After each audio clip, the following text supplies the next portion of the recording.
Selamat pagi, salam sejahtera untuk kita semua.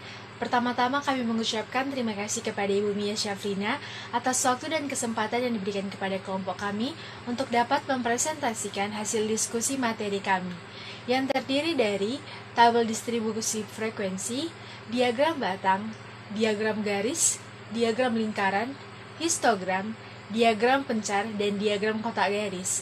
Sebelum memulai presentasi kami, izinkan kami untuk memperkenalkan diri. Perkenalkan kami dari kelompok 4 dengan saya sendiri, Elsa Minar Elizabeth Sitohang dengan NIM 4122001060. Perkenalkan, nama saya Astuti Yasmin dari kelas ABT 2B Pagi dengan NIM 4122001051. Perkenalkan, nama saya Oskar Supriyanto, NIM 4122001055, kelas ABT 2B Pagi. Baiklah, kami akan memulai presentasi kami. Presentasi kami dibuka oleh Astuti Yasmin. Kepada Astuti Yasmin, dipersilahkan. Pada kesempatan kali ini, kami akan mempresentasikan hasil diskusi dari kelompok kami, yaitu ada pada bab 1, tabel distribusi frekuensi. Pengertian distribusi frekuensi.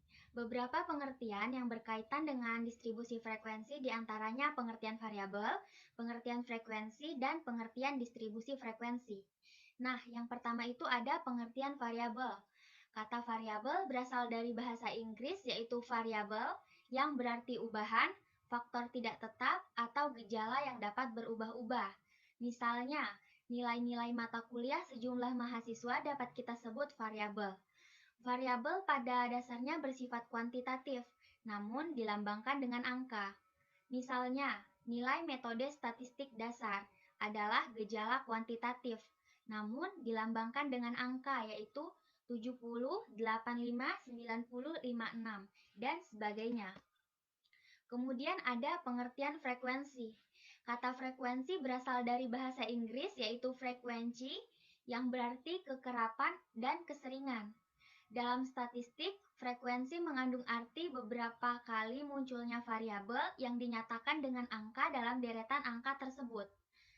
Misalnya, nilai 20 orang siswa pada mata pelajaran metode statistik dasar adalah 75, 100, 70, 60, 40, 80, 60, 75, 50, dan 60. Terlihat dari data tersebut bahwa nilai 60 itu muncul 3 kali, atau siswa yang mendapat 60 ada 3 siswa. Dalam hal ini dapat dikatakan bahwa nilai 60 berfrekuensi 3. Kemudian yang terakhir ada pengertian distribusi frekuensi. Kata distribusi berasal dari bahasa Inggris yaitu distribution yang berarti penyaluran atau pencaran. Jadi, distribusi frekuensi dapat diartikan sebagai penyalur frekuensi, pembagian frekuensi, atau pancaran frekuensi. Dalam statistik, distribusi frekuensi berarti suatu keadaan yang menggambarkan bagaimana frekuensi dari suatu variabel yang dinyatakan dengan angka itu telah tersalur, terbagi, atau terpencar. Berikut ini adalah contoh nilai data metode statistik dasar. Jika data ke dalam bentuk variabel, pembagian frekuensi dari nilai metode statistik sebagai berikut. Di sini terlihat pada tabel ada nilai X yaitu 40, banyak frekuensinya ada 1, kemudian dan ada 50, 60, 70, 75, 80, dan 100, dan semuanya itu berjumlah 10, yaitu banyaknya frekuensi mahasiswa. Kemudian ada bab 2 yaitu diagram batang. Sebelum mengenai pengertian diagram batang, kita pengertian diagram.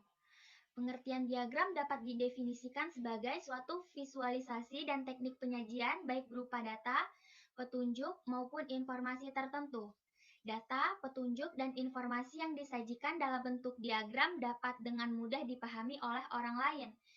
Diagram yang menjanjikan data contohnya itu ada diagram batang, diagram garis, dan diagram lingkaran. Lalu ada diagram batang. Diagram batang merupakan salah satu jenis diagram yang menyajikan data dalam bentuk bar atau persegi panjang. Kemudian di sini ada contoh gambar diagram batang. Itu tuh ada penduduk Sumatera Barat menurut kabupaten 2017, diagram batang jumlah konsumsi daging. Kemudian ada di bab 3 diagram garis yang merupakan menampilkan data berupa garis penghubung titik-titik yang memiliki nilai tertentu. Dalam penggunaannya, diagram garis memiliki fungsi yang sama dengan diagram batang, yaitu menyajikan data dalam kurun waktu tertentu. Di sini kami menyajikan data diagram garis, yaitu nilai tukar rupiah terhadap dolar angka seminggu. Itu ada di hari Senin 10.300, kemudian naik sampai hari Minggu ada 10.920. Kemudian ada diagram lingkaran di bab 4 ya. Diagram lingkaran merupakan sesuatu diagram yang menyajikan nilai atau data dalam bentuk lingkaran. Data yang disajikan dibagi dalam beberapa bagian lingkaran yang mewakili nilai tertentu. Berikut ini adalah contoh gambar diagram lingkaran. Ada pada data hasil pertanian Desa Sukamaju tahun 2019. Itu dia presentasi dari saya, kemudian selanjutnya akan dilanjutkan oleh teman saya yaitu Oscar Suprianto. Histogram. Pengertian histogram. Histogram merupakan tampilan bentuk grafis untuk menunjukkan distribusi data secara visual atau seberapa sering suatu nilai yang berbeda itu terjadi dalam suatu kumpulan data. Histogram juga merupakan salah satu dari 7 alat pengendalian kualitas. Manfaat dari penggunaan histogram adalah untuk memberikan informasi mengenai variasi dalam proses dan membantu manajemen dalam membuat keputusan dalam upaya peningkatan proses yang berkesinambungan. Ada 6 cara dalam membuat histogram. Cara yang pertama yaitu mengumpulkan data pengukuran. Data yang untuk membuat histogram adalah data pengukuran yang berbentuk numerik. Bisa dilihat contoh tabel di bawah ini. Cara yang kedua yaitu menentukan besarnya rank. Sebelum menentukan besarnya nilai rank, kita perlu mengetahui nilai terbesar dan nilai terkecil dari seluruh data pengukuran kita. Cara untuk menghitung nilai rank atau R adalah R sama dengan X max dikurang X min, atau rank sama dengan nilai terbesar dikurang nilai terkecil. Cara yang ketiga yaitu menentukan banyaknya kelas interval. Bisa kita lihat seperti tabel di bawah ini. Cara yang keempat yaitu menentukan lebar kelas interval, batas kelas, dan nilai tengah kelas. Mari kita jabarkan satu persatu. Yang pertama menentukan lebar kelas interval. Yang menentukan lebar setiap kelas interval adalah pembagian rank. Yang kedua menentukan batas dan setiap kelas interval. Yang ketiga menentukan nilai tengah setiap kelas interval. Nilai tengah kelas pertama sama dengan nilai tengah kelas pertama sama dengan batas atas tambah batas bawah kelas pertama. 5. Menentukan frekuensi setiap kelas interval. Untuk mempermudah perhitungan, pakailah tanda teli atau pengelompokan. 5. Untuk menghitung satu persatu jumlah frekuensi yang jatuh dalam kelas interval. Yang keenam, membuat grafik histogram. Yang pertama, membuat garis horizontal untuk menggunakan skala berdasarkan pada unit pengukuran data. 2. Membuat garis vertikal dengan menggunakan skala frekuensi. 3. Menggambarkan grafik batang, tingginya sesuai dengan frekuensi setiap kelas interval. 4. Jika terdapat batasan spesifikasi yang dicantumkan oleh customer atau pelanggan, maka tariklah garis vertikal sesuai dengan spesifikasi tersebut. Cara tersebut merupakan cara manual dalam perhitungan dan pembuatan grafik histogram. Di pasaran terdapat banyak software khusus statistik yang dapat melakukan dengan sangat mudah sekali. Selanjutnya akan dilanjutkan oleh teman saya. Baiklah, kita masuk ke materi yang selanjutnya. Materi selanjutnya adalah tentang diagram kotak garis. Diagram kotak garis adalah diagram yang menyajikan data nilai minimum, kuartil bawah, median, kuartil atas, nilai maksimum, dan jangkauan atau range dari suatu data. Diagram kotak garis berbentuk persegi panjang yang memiliki ekor yang menempel pada dua sisi yang berhadapan pada persegi panjang tersebut. Kedua ekor tersebut dapat memiliki panjang yang sama. Namun, jika panjang ekor tersebut sama, maka diagram tersebut dapat dikatakan simetris. Sebaliknya, jika dua ekor tersebut memiliki panjang yang berbeda, maka data tersebut berarti condong ke satu arah. Biasanya, ujung ekor kanan menyatakan nilai terbesar, dan ujung ekor kiri menyatakan nilai terkecil dalam suatu data. Baiklah, kita masuk ke materi yang selanjutnya. Di sini saya akan menjelaskan mengenai diagram pencar.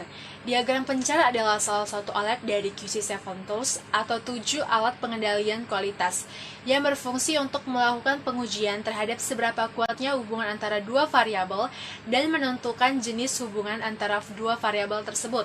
Apakah hubungannya positif, negatif, atau tidak memiliki hubungan sama sekali.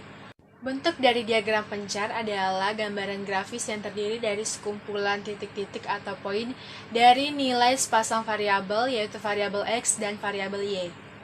Contoh kasus untuk pengujian kekuatan hubungan antara dua variabel diantaranya 1. Hubungan antara kecepatan mesin dengan kualitas produk. 2. Hubungan antara jumlah tenaga kerja dengan output yang dihasilkan. 3. Hubungan antara jumlah jam kerusakan mesin dengan tingkat kecacatan yang terjadi. 4. Hubungan antara total jumlah jam lembur dengan tingkat absensi tenaga kerja. 5. Hubungan antara absensi dengan kerusakan produk. Selanjutnya, cara membuat diagram pencar. Langkah-langkah untuk membuat diagram pencar: 1. Pengumpulan data. 2. Pembuatan sumbu vertikal dan sumbu horizontal. 3. Penebaran data atau plotting. Dan 4. Pemberian informasi. Pola diagram pencar. Diagram pencar memiliki 3 pola. Yang pertama yaitu pola positif diagram pencar. Yang kedua, pola negatif diagram pencar. Yang ketiga, pola tidak memiliki hubungan atau tidak berkorelasi.